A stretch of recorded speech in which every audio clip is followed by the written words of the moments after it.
Carla, mahal. Before kita na-meet, I was just enjoying my life, my career, and my friends. In a way, I kinda let go of the idea or concept na I'll be in a relationship or more so being married. But I'll also admit na sabi kasi effective ang manifestation. So, nagsulat ako ng to my dear future husband.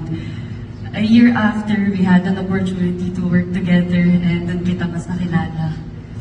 At that time, akala ko nakilala na kita ng soldier's heart.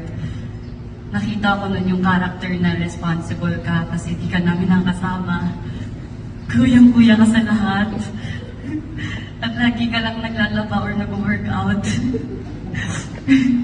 But as I got to know you better, ang lalim pa pala na you have a lot of good qualities na talagang aligned sa na-imagine kung gusto ko makasama sa buhay.